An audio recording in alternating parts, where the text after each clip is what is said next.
Alright folks, I've got good news and bad news, and since this is a 40k video, you're getting the bad news first.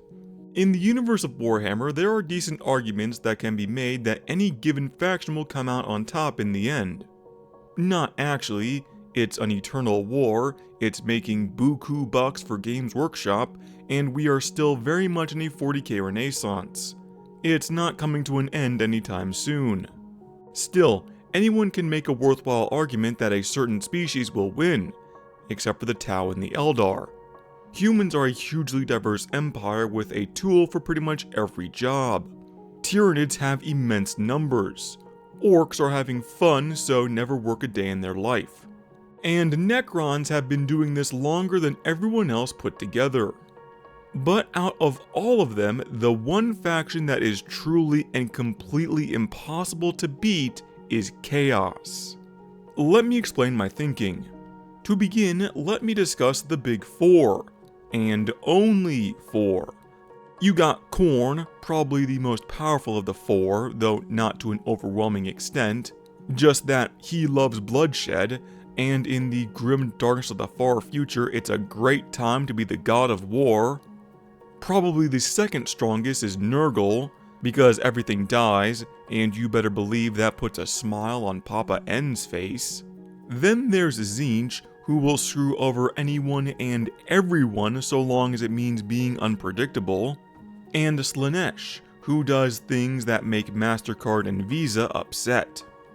Now, as one would expect from actual demons, they cause a lot of issues for everyone. Most consistently the Imperium of Man.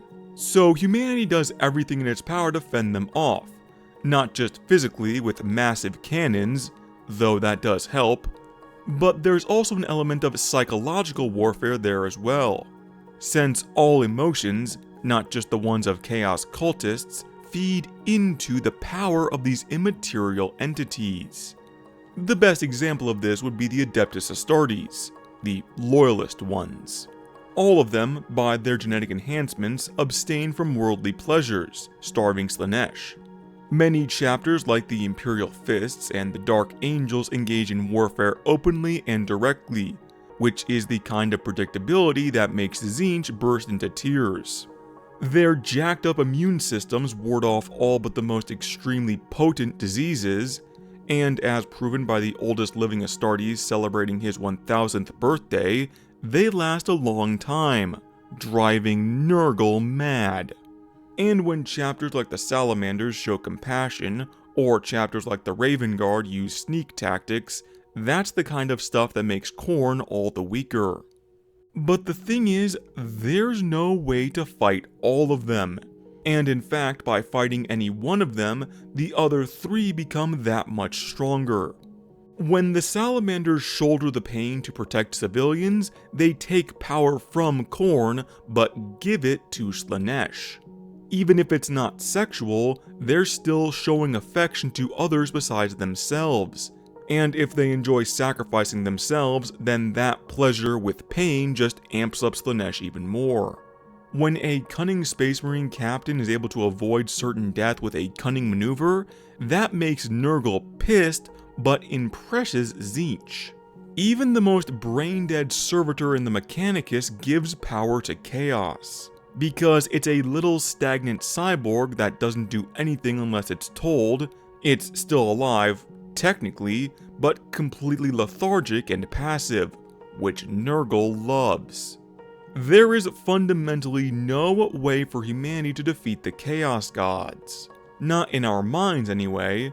At least not without changing the very fundamental concepts of humanity, and then I would argue what's even the point of saving the species. There might be, with emphasis on might, be a way to stop them physically through enough guns shooting into the Great Rift. But I've said this before, and I'll say it again now, the birth of Slaanesh ripped open a hole in physical reality like cloth, and ushered in the Age of Strife, where humanity only clung to life by a thread, and we still managed to lose our understanding of all the cool toys we were making. With that in mind, what would the death of a Chaos God look like? Of course, that's a sight Yvraine has been desperate to see for almost a millennium, but Killing the gods of the immaterial realm is still a bit of a tall order, especially for a faction who is still on the endangered species list. And as much as everyone loves to criticize the Imperium for being a sad little empire stuck in its backward ways, the Dark Eldar are that turned up to 11. Otherwise, the Necrons are machine people who don't feed the Chaos Gods because their souls have already been eaten, which of course they then used to kill their gods in the past, with the word kill being in massive quotation marks. But in order to repeat the process this time, they would have to infiltrate the warp and then take on the big guys where they have the home team advantage. Either that or basically exterminate the emotion of every living species in the known universe. Or they could put up more of those null pylons on basically every planet which has life. Though in any one of those three scenarios, they would first need to stop jockeying for power and backstabbing each other first. So in practice, there is really no feasible plan to put down the Chaos Gods once and for all. That's the bad news. And the good news! The first little bit to ease your mind is that for as long as chaos is around, so too will be humanity, surviving to satiate the gods' bottomless hunger, which I'll admit isn't the most appealing offer, basically converting our entire species into one massive cult of livestock, definitely a step down from making our own fate in the galaxy. It's even far less appealing than existing as a vassal species for the Necrons. But it's still better than being devoured to extinction by the Tyranids, or getting tangled up in whatever fresh hell the Tau Ethereals have in store. Remember, not all subservience is created equal. It's not that appealing, but there is a better way to look at things, because while chaos is functionally immortal, it's also by its very nature completely uncontrollable. The thing is not really a unified front, much as Abaddon might want you to believe. Although they're often grouped together for their similarities, not so much being siblings, but to my mind being closer to four clones of the same person who each decided to follow a different interest, but these four absolutely despise each other. They don't despise or even dislike humanity, in much the same way we don't dislike cows, thanks for the hamburger, big guy. But as the saying goes, the more pie that you eat, the less that's left for me. A more appropriate way to think about the unholy quartet is as a bunch of idiots all trying to squeeze through the same door at the same time to try and get to the banquet table on the other side, thus creating the fascinating and appropriate paradox of chaos I've been building towards. On the one hand, they've already won. The universe is in a constant war as Khorne has always wanted. Constant backstabbing, cunning, and scheming on behalf of that war keeps Tzeentch well fed. The horrible living conditions of most people spread disease and squalor, so Nurgle is pleased. And as more people seek escape from this horrible reality, the beauty and allure of a lifetime of pleasure with Slaanesh is made all the easier to sell. Yet, at the very same time, they can't ever properly win, because the very existence of each other balances out the equation. No one can ever achieve complete domain over the universe because of the others with whom they have to share, and you better believe gods have no skill at sharing. But since they are all beings made from the same cloth, the warp, they can't really kill each other either. Knowing each other's strengths and weaknesses creates a state of mutually assured destruction, not to mention the horrific imbalance when one of the gods suddenly falls out of the equation. And the one thing the gods hate more than sharing is being made aware of their own mortality. Every other species in the galaxy has a win state. Humans want to restore the golden age of technology we were enjoying before the birth of Slaanesh. Eldar want the same sort of thing. Necrons were here first, and they want the infinite empire they were promised. Orcs want to turn the galaxy into one eternal bar fight, and so on. But Chaos doesn't have that win state.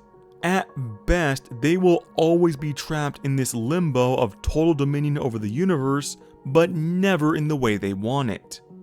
And I think that's thematically awesome. I mean, I'm not actually a Chaos player, except for an on-again, off-again relationship with Korn, and Slanesh, and occasionally Zinch will have some new art or model that gets me interested. Basically everyone except Nurgle, though don't worry, I have a lot of friends that absolutely love the guy. Basically what I'm trying to say is that I hate building their armies, both physically and logistically, but I love the story of these guys. They are so absolutely dedicated to just one thing, like that guy who has one hobby and bases his whole personality around it. Yes, why thank you, it is quite comfy inside my glass house. Making them so powerful, but completely unable to accept anything besides total victory. And in turn, that concept brings out feelings of unending pain, constant change, inescapable death, and I'm sure there's more than a little bit of rage in there too. So, if you want to understand why Psykers are so powerful with their ability to channel the warp through themselves like a hose, that's because the warp is an infinite perpetual motion machine. Actually, strike that. The warp is the first increasing energy machine that gets more powerful the longer you leave it on. It is absolutely mad, and honestly, that's the whole damn point. Overall, Chaos is just one of those great little bits about 40k you can dissect like this. Not all of the game has to be miserable pain. Sometimes it can be miserable and quite intriguing and hilarious. Otherwise, thank you for making it this far into the video because that means you are truly part of the 1%. And I hope to see you again in another video in the future, or possibly from the past. But until that happens, I'm out of here, baby. Except the Ecclesiarch can be female. Sometimes the Ecclesiarch is good, sometimes they're bad, sometimes they're Goj Vandire, who came to the conclusion that everyone was against him, so burn them all, and decided that the Oath of Celibacy was completely optional.